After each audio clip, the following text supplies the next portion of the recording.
61% of foreign-born workers have post-secondary credentials. So in effect, they're more educated than our own native population. That's pretty amazing. Well, so how do we encourage our country, our workers, our people going through school to stay there, get an education, get a training that's going to make sense for them, and people realizing that, you know, there's a lot of need for bricklayers, plumbers, electricians, construction. Oh my goodness.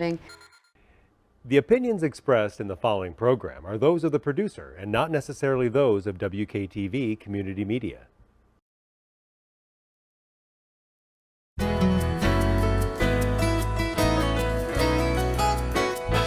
hello, West Michigan. This is Grand Tap Media Business TV. My name is Pamela Keim, your host. The spirit of the show is to introduce West Michigan to all the businesses, nonprofits, individuals that can help us thrive in our lives. We have a very special guest for you today, and it's going to be perfect timing when this goes out on all the airways. But this next guest is going to be your best friend if you're looking for a new position this year, or maybe you're a president or CEO of a company and you'd like to get some new blood so you could reach a new level, or maybe you just don't like the culture and you would like to have something different. Greg Rhodes from AEBetancourt is here today that's going to be talking about what he does, which is basically, I guess, a headhunter, and what's out there and what you can do to attract a new opportunity in 2023. Thank you. Thank you so much for being here. Good to be here, Pamela. Thank you. I know we worked on the other projects. We're part of a nonprofit. We're going to share a little bit about that because it's very important for companies to help those nonprofits out. But I want you to share a little bit of what AEBetancourt is. Sure. And do they call them headhunters? What's the market? How people can connect with you without maybe getting fired? Yeah, it can be dangerous. or what you can offer them, and maybe Sure, taking care of all of those little things that we worry about with change. Oh yes, for sure. I think one of the main things you brought up on headhunting and where that term came from, the idea of going out searching for people and getting a commission every time you place somebody at a company. And I work with a guy who started the company, Art Betancourt, and he came out of that industry and he had a favorite expression. You know, it's the recruitment industry is probably a $150 billion industry with the satisfaction rate of a cable company. Really? No offense to TV, but a lot of people aren't satisfied with their provider, and so many companies have had a bad experience with recruitment firms. Sometimes feeling like they're paying more than they need to find someone, or they're not finding the right person, or somebody didn't work out. Right. There's all kinds of things that can go wrong. So the concept of being a little different and starting this business from scratch about 8 years ago. And Art had a couple of people that joined him in the beginning, and he said, we're going to make this transparent for our corporate client. Right. We're going to show them exactly what we're doing. And we're going to make sure our people are full-time, dedicated to a search. So they're not doing 20 or 30 searches and just flipping a Rolodex, as we used to say. They're actually digging deep to find the right person. And that takes a lot of good process. Now, what did Art do? Can I? No, sure. Before that, because I've met him. I've been at your office, which is absolutely fabulous. But what did he do? Did he notice in his past career, it's like, okay, things got to be better here, or maybe he was getting people that weren't the best fit for a position if he was in leadership, and he needed somebody to weed some of the, as they say, weed out people that may not be successful. You don't want to put somebody in a position that's not have the skill level to handle things. Right? Yeah, and then that's part of creating a very unique process. The main thing I would say about Art is he's very people focused, and he's very focused on full employment. He likes to see that. He likes to see that people are landing in jobs that they want, and that it's a good fit, a perfect fit for the corporate client. So he came out of the industry, and he was also working in things like mergers and acquisitions, and had a feel pretty strongly in the insurance field, which has a lot of turnover. Okay. And how can we do this better? So to create something from scratch that again had a transparent look, so the client sees what we're doing, our people are dedicated, we generally have better and faster outcomes than a typical firm, and we don't take a commission. He decided to go away from that commission sale. You don't take a as I drop my commission? glasses. That's okay. Yeah, we don't take a commission. We work on an hourly rate. It's very unique. And so the concept there is we're very accountable for what we do for the client. They see everything we're doing. They're invoiced for exactly what we do, no more. And we're all on the same platform as far as tracking what we're doing. So the client likes to see that. And so many firms in our business make a practice of not really letting you in on anything until they've got the best 2 or 3. We show you all along the way who we're interviewing, who we're screening, Okay. who we're recommending to come in. All right. Yeah, it's very unique. And your background was insurance? Is that how you met Art? That's how I Or- met Art, exactly. I had been in the employee benefits world and property and casualty with a sister company that I Okay. worked with, but also the idea of, being strong in a business that was very expensive for the employer. The employee benefit plans, the second biggest cost It is. next to payroll. It is. And so handling their health care, their pension plans, 401k, all that kind of thing. And it was great background in dealing with the high-end buyer, the person that's in a controlling position in a corporation. Well, being, you met my husband, David, being a CEO. I mean, every year, this is the time of year, I think a lot of them are, the decision's pretty much made. Sure. It goes back like what, and you have to start in August or whatever. Oh, yeah. What you're gonna offer, and they always have to, medical insurance is very expensive, you know that. To giving that, and like my husband would say, I would love to give a Cadillac plan to everyone. Right. People don't realize. So that must have been really hard to try to, when you were working with them, it's like, you knew it was good for the employee, but you didn't Yeah. want to break the bank, right? Exactly. These companies. Oh yeah, it's a major communication issue for a corporation because they want to do the right thing. They want to make sure that they're being competitive with their compensation, their benefits, their environment of work, and they don't want to overspend if they don't have to. And how do you create that value so the employee really appreciates what they have there? Exactly. Yeah, they appreciate their job, their position, sometimes their title, but their benefit plans, and what ties me to that company? How is the culture? So you and I were talking one time about why do people leave, and oftentimes it's who they're working for. It's not so much the job itself or the work conditions. Maybe it's the manager. And how did they take us through COVID? Oh, That's geez. such an interesting time, wasn't it? It was a very interesting time, and I know that I had to do all of my interviews virtual, which was new to me. It's not like I didn't mind doing that. It was a good skill I learned. I avoided that because I'm very a people person. Sure. I want to get to know, and like I said, with my huge networking and things like that. But yeah, COVID. I saw a lot of people go a little bit off the edge. I feel like yeah. I was off. It was a whole different world for me. And we've never gone through anything like that. I think it was worse than 9/11 because you could not reach out you couldn't see anybody. Didn't you see where some people were very happy working from home, for example? Yes. Working remotely. That's not for everybody. Some people really need the people contact. They need to know they've got people available to bounce things around with. And oftentimes that's easier when they're face-to-face or in the same work environment instead of at a distance. Right. You feel more vested. Sure. You feel like, and those conversations around the water cooler when you were in corporate, you got a lot of ideas. Yes. You would share something with somebody that didn't have any really, and like, have you ever thought about this? Yeah. Right. And that's what most of CEOs and leadership is talking about. The virtual isn't really working very well in new ideas. Yeah. Everybody's in their silos. Have you been hearing that too? When the meeting's over, everybody's off. Nobody's talking afterwards and Right. going across the table and say, "Hey, Greg, I heard what you were saying, and you have that conversation. Sure. How can that help my department?" And to take that back to the recruiting business, one of the things we really try to do is establish with the corporate client, let's talk about the tools and talent and personality of the person you're looking for, but also the cultural fit. Let's learn a bit about the culture here. What's it like to work here? What are the work conditions, and what is the flexibility around work from home? Maybe it's an IT company and they've got people all over the United States. None of them come to the office. I know. They're all working remotely. Yes. So that key of tying them back to the business is very critical. It works for yeah. some.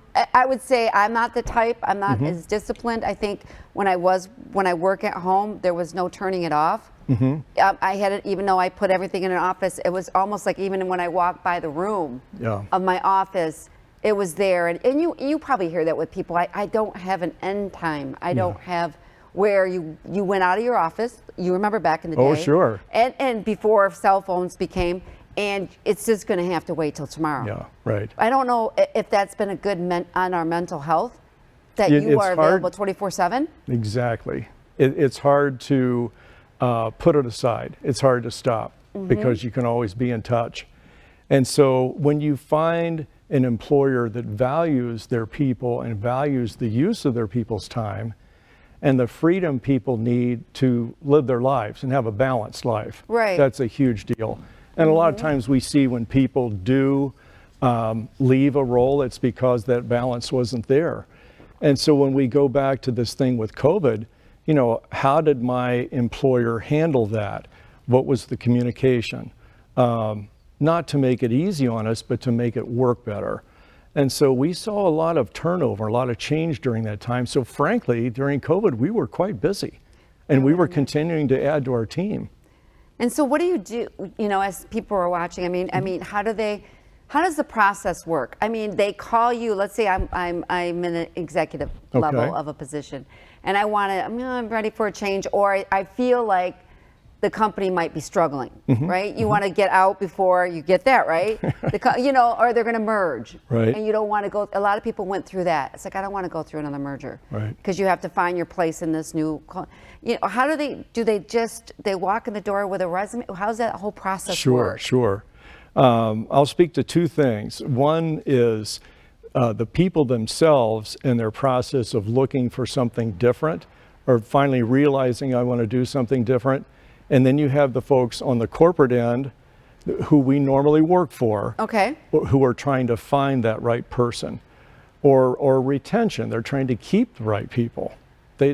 Sometimes there's a bit of built-in, turnover, and that's not always bad as people go into something else in their career, or retire, or take a different position in life.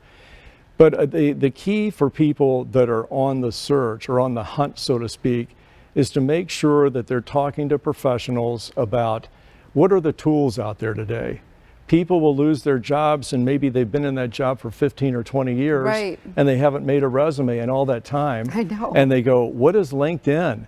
You know, what is networking? Should I be on LinkedIn? Right. Should I be, there's always these questions. Yeah, how do I network? Everybody says, and this is a truth, is probably 80% of the jobs are found by networking. They're not answering, as we used to call them, want ads or classified ads or that type of thing.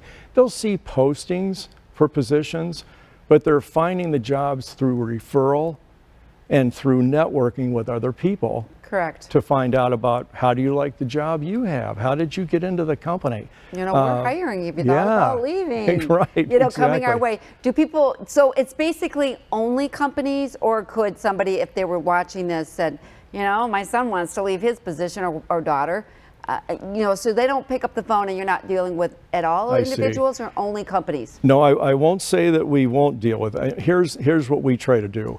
We really encourage our employees to do a lot of what we'll call outreach, help others, a force for good, and maybe help somebody because we've got that talent to help them rebuild their resume or connect with people, and to put the person in a better position to find a job, because we can also tell them what recruiters are looking for, and what tools are we using. And so being able, I mentioned LinkedIn, we use a tool that's a bit higher end than that, and it's not cheap, but it really allows us to do a deep dive on people out there that might be a fit. And so what we're finding, most of our positions are not people necessarily looking, they're people that are in a job that maybe they've thought about it, but there hasn't been that impetus to look around. Right. And so they'll be encouraged by the opportunity to talk to someone else. Oftentimes that's a recruiter, talk to someone else about what a different opportunity might be. Now, so how does companies, you know, what's it like out there now? Because Yeah. I personally have not been, I mean, I've been, you know, talking to other people, but what's the environment like now? What are people looking for? Is it, I guess you don't want to say the buzzwords, but there's a lot of buzzwords out there that people use. And I don't even know if that's a good thing. Well, it's interesting. I've been part of the Economic Club of Grand Rapids for a long time. And there's some great programs there. And this fall, I say this fall, meaning the end of 2022, we had a session where really had 3 major groups present what their experience has been as an employer or as an association. And there was a fellow that led that dialogue named Kevin Stotts. And Kevin heads up an entity called Talent, it used to be called Talent 2025. Okay. Now it's called, you know, Talent Future. And Kevin's role has been to help educate people. So the session, I'll just quote a couple of things that I learned because we all try to keep up on this. You know, what the situation is, or position in Michigan, for example, since 2000, Michigan is down 700,000 workers. That's just Michigan. And that's a couple of percent of our workforce. In 2001, there were 22 workers for every 10 jobs. In 2022, there's 6 workers for every 10 jobs. So you've got fewer people supporting Social Security and other systems. Paying taxes. It's this largest reduction has really been since 2018. Why is that? Took a nosedive. What do they I think COVID haven't had an impact. People were looking at, am I in the job I want to be in? Maybe I'll look for something else. I don't like how my employer's been handling things or not communicating effectively with us. And so they left. Another interesting fact, the number of workers is down in every age group except over 55. So the 25, I know, the 25 to 54 is down 4%. The 16 to 19-year-old workforce is down 23%. What are they doing? In that period of time? They're not working.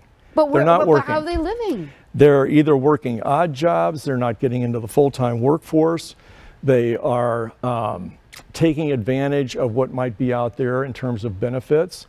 There's a whole conversation around the benefits cliff, that there's been so many programs put out there for people that has discouraged people from going to work. So I'm getting more than I was working for before. Right. And so what's my incentive? My kids, especially if you're paying daycare. Oh yeah. Or you want, you have an elderly parent that you're trying to balance everything and try to get to help them. Do you blame them? No. If somebody sent me a check, or I was able just to run a card and I had money in there all the time. Right. What incentive would I have? I think there's a point here of not being political about it, but rather practical. And that is, it's okay to help people that need help. How do you help people, but help them earn it? Right. As opposed to just giving that reward for not doing something. So that can hurt. Another element, what you were asking about, is what we'd call the disconnected workforce. So you've got, when you look at the folks that are not out there, 1 in 10 are victims of substance abuse, self-generated or otherwise. Okay. That's up at least 5% since about 2000. 1 in 5 have children. You were talking about that, and daycare, and can I make enough money to pay for daycare to make my job worthwhile? 1 in 3 have a disability. That's up 20% since 2000. That's a big number. And that's pretty vague. Yes. Everybody is under that umbrella. Right. It could be, it's not the person that's walking out and needs assistance. Yeah. maybe it will. It's a lot of people are under, I know, which I know, that Sure. are under that umbrella. So, and then you implement what's gone on with foreign workers coming in. And there's a stat that I thought was interesting that was presented. 61% of foreign-born workers have post-secondary credentials.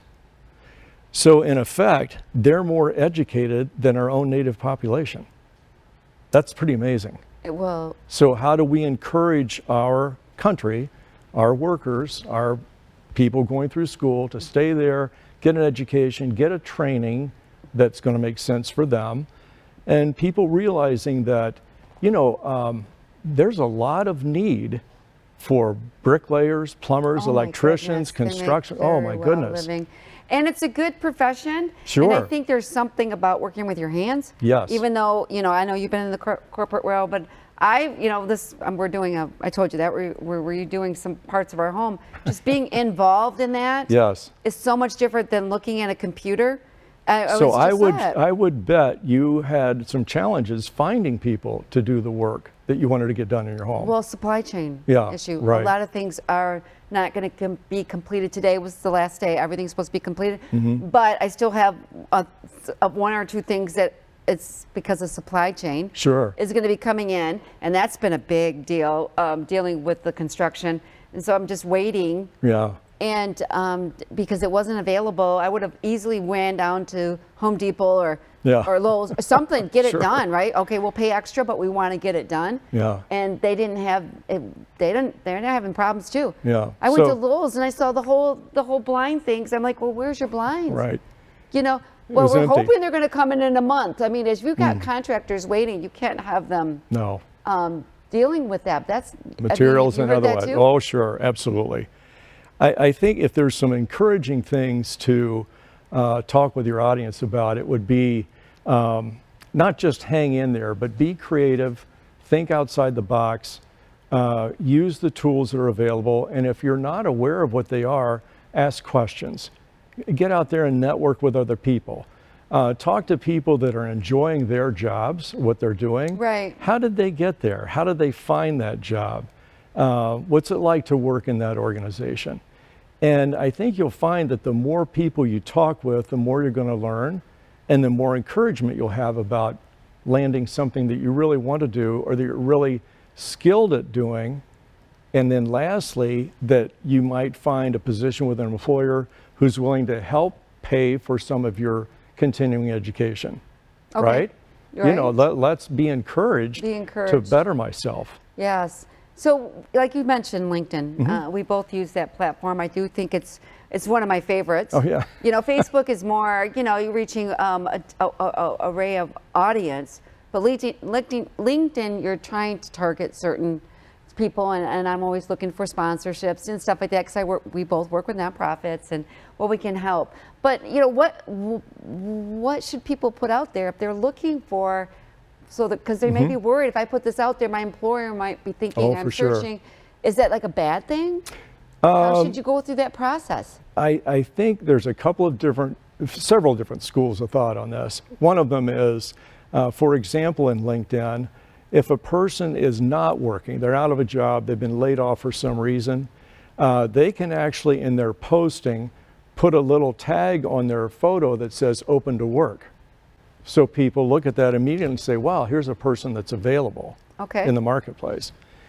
Another aspect of it is, do I have good communication with my manager, supervisor, director, somebody in the company that I can trust to say, you know, I either feel like I've gone beyond this job, or it's not rewarding, or it's not challenging. What can I do here to better what I'm doing? To do more for the company, to do more for whatever the organization is. So really have that frank conversation.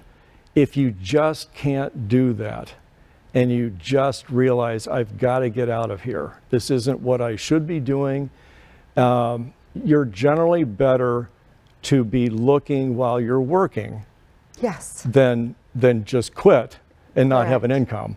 So you need to be fairly careful about that and make sure that you're speaking with people where there's a potential opportunity for you and that you can trust them to help out. Now you do have, because I want to get in that you do help with boards too.